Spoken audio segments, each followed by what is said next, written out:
Semuanya, Assalamualaikum warahmatullahi wabarakatuh.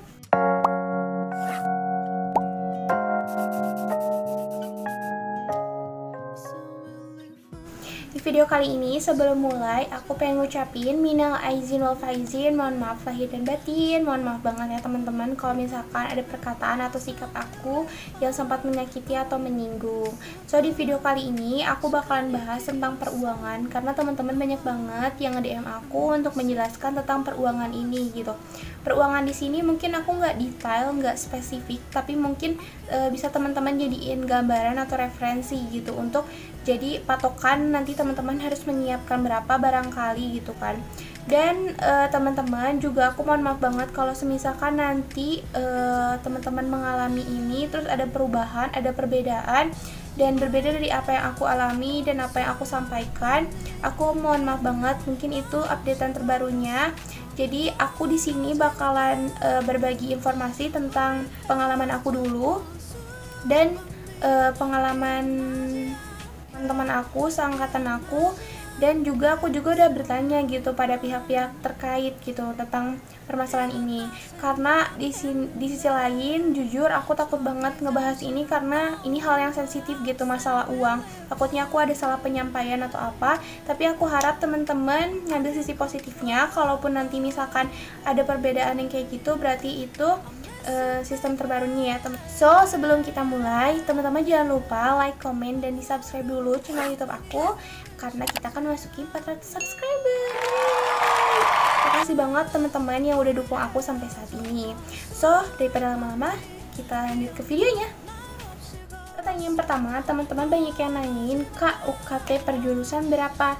Nah, mungkin bakal aku liatin. Nah ini tuh teman-teman, uang semester waktu tahun lalu. Jadi untuk tahun sekarang itu belum ada info terbarunya. Tapi aku udah tanyain sama pihak terkait, Pak, apakah tahun ini uang semesternya sama seperti tahun lalu? Apakah ada perubahan?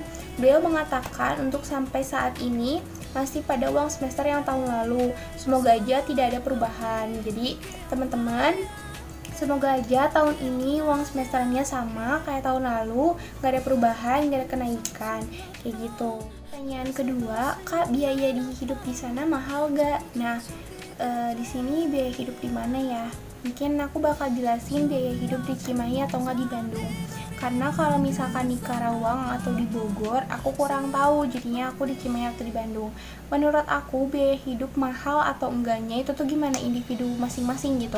Karena kalau misalkan kita merasa cukup, merasa pas, dan kayak nggak pingin ini, nggak banyak maunya istilahnya, insya Allah itu tuh kayak cukup gitu.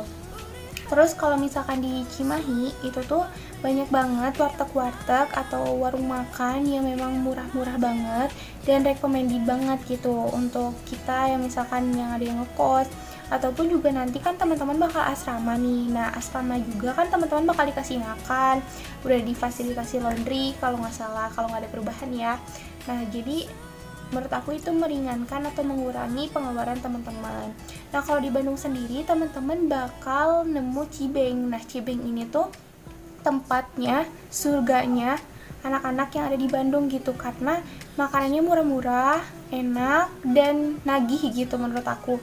Dan di sana juga banyak juga kok warteg-warteg, apalagi kan kalau misalkan asrama, misalkan yang asrama ya, asrama di Bandung itu deket banget sama rumah sakit Hasan Sadikin. Nah di situ kan berjejeran tuh makanan kayak gitu. Jadi teman-teman gak usah khawatir takut nyari makan di mana gitu dengan harga yang murah.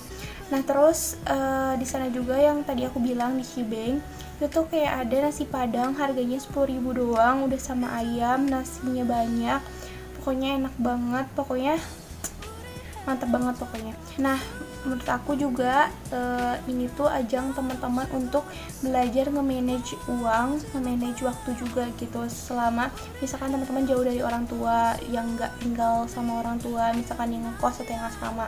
Jadi menurut aku sebisanya teman-teman aja gitu nge-manage uang itu, nge-manage pengeluaran. Kalau teman-temannya ingin makannya enak terus, pengen ngemil terus, belanja Shopee, GoFood, ya menurut aku itu bakalan boros gitu. Kalau misalkan aku nggak ngelarang, tapi kalau misalkan itu kayak cuma sebulan beberapa kali ya boleh gitu. Ada saatnya kan kita juga pengen makan enak gitu, asalkan jangan setiap hari aja gitu. Kak, kalau praktik bayar gak gitu? Nah, untuk praktik sendiri kalau misalkan teman-teman juga udah tahu gitu, kalau Poltekkes sendiri banyak praktik ke lapangan kayak gitu.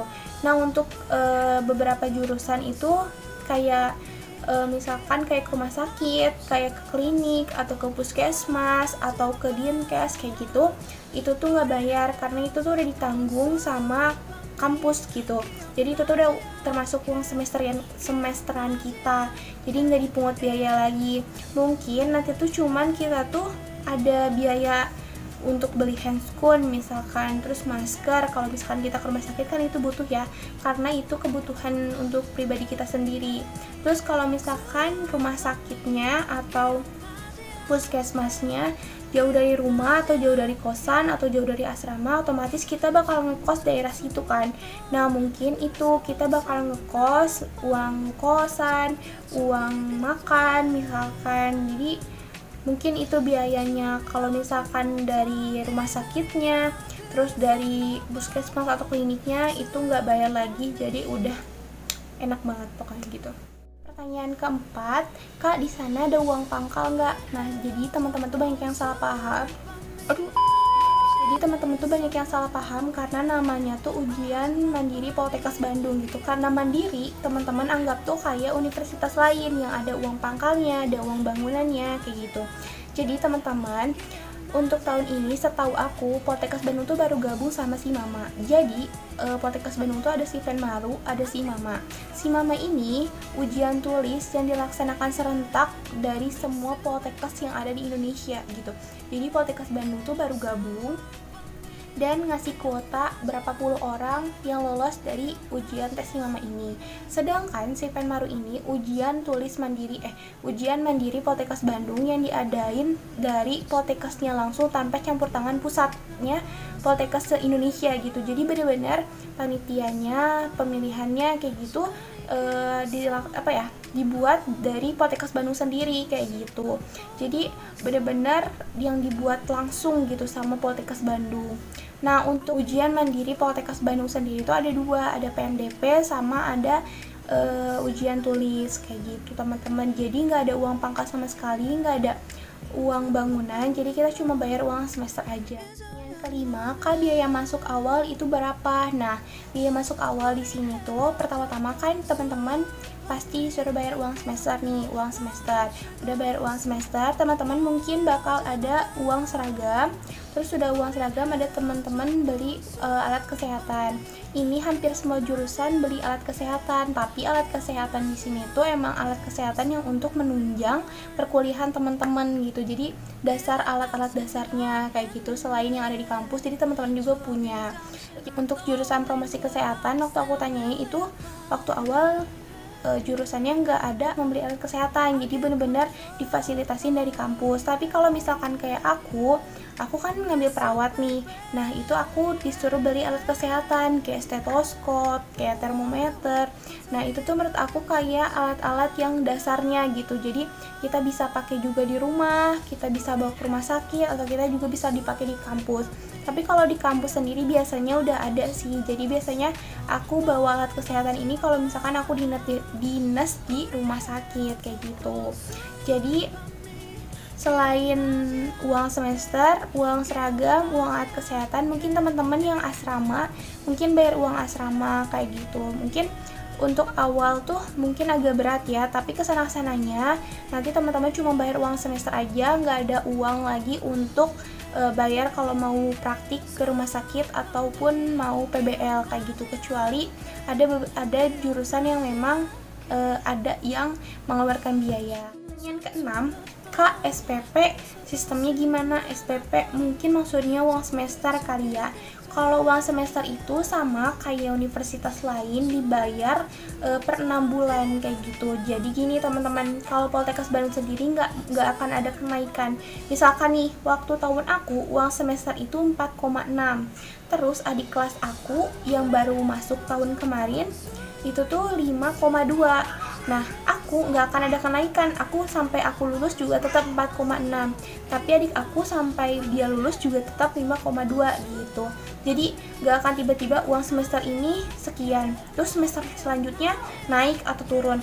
Jadi dia tuh konsisten gitu loh teman-teman. Jadi selama kita kuliah di situ, uang semesternya tetap sama per 6 bulan sekali ya teman-teman.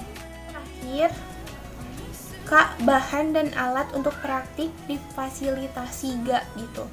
Nah teman-teman, kalau misalkan kita kayak di lab, kayak di kampus, itu tuh bener-bener difasilitasi di kampus. Alat-alatnya juga menunjang banget buat kita latihan, kayak semirip mungkin kayak di rumah sakit gitu. Jadi teman-teman nggak usah khawatir nanti bakalan buta waktu di rumah sakit, nggak tahu alat ini nggak tahu alat itu, karena bener-bener ada gitu di kampus kita masing-masing kayak gitu. Nah tapi kalau misalkan nanti ke rumah sakit, itu tuh alat-alatnya gimana kak? Nah teman-teman juga boleh pinjam dari kampus, misalkan emang membutuhkan banget yang nggak ada di rumah sakit. Misalkan teman-teman bisa bawa pinjam, ada nota gitu. Kalau jurusan aku ya, ada nota gitu, kita pinjam dari kampus selama dinas, misalkan nanti kita balikin lagi kalau kita udah selesai dinas. Atau enggak kalau misalkan teman-teman enggak ada juga di kampus, misalkan teman-teman boleh pinjam di rumah sakit kayak gitu. Tapi teman-teman harus digarisbawahi ya, pinjam berarti harus mengembalikan, betul. Jadi teman-teman kepinjamnya harus bilang, nanti juga harus dibalikin lagi gitu, jangan sampai dibawa pulang gitu. Dan teman ini juga banyak banget yang teman-teman tanyain, beberapa orang, kak kalau misalkan kita mau daftar jalur Gakin Poltekkes Bandung itu kebuka nggak gitu kan. Nah untuk Poltekkes Bandung sendiri sebenarnya tuh nggak ada jalur Gakin khusus gitu, tapi teman-teman bisa waktu daftar itu memilih ada form gitu untuk memilih Gakin gitu. Atau enggak nanti teman-teman juga waktu udah masuk ke jurusannya masing-masing, udah lolos, nah teman-teman bisa mengajukan ke mahasiswa dari jurusannya masing-masing gitu. Jadi teman-teman bisa mengajukan, kalaupun mahasiswa berprestasi atau nanti mau mengajukan Gakin, teman-teman bisa ngomong aja ke pihak kemahasiswaan per jurusannya kayak gitu. So teman-teman, video aku cukup sampai di situ. Semoga membantu, semoga menjawab pertanyaan kekepoan teman-teman, dan aku harap teman-teman kalau misalkan nanti setidaknya bakalan ada perubahan gak sesuai apa yang aku bilang, teman-teman mungkin itu adalah sistem terbarunya Poltekkes Bandung gitu. Karena aku ingin menyampaikan sesuai dengan tahun-tahun sebelumnya kayak gitu. Dan aku berharap teman-teman ngambil sisi positifnya. Semisalkan emang aku ada salah kata, aku harap ini video bisa bermanfaat buat teman-teman, bisa membantu teman-teman tentunya. Dan ya, aku berterima kasih banget sama teman-teman yang masih dukung aku sampai saat ini. So jangan lupa like, comment, dan di subscribe dulu channel YouTube aku biar teman-teman gak ketinggalan info terbarunya lagi. Segitu aja video dari aku. Mohon maaf kalau misalkan ada salah kata. Wassalamualaikum warahmatullahi wabarakatuh. See you.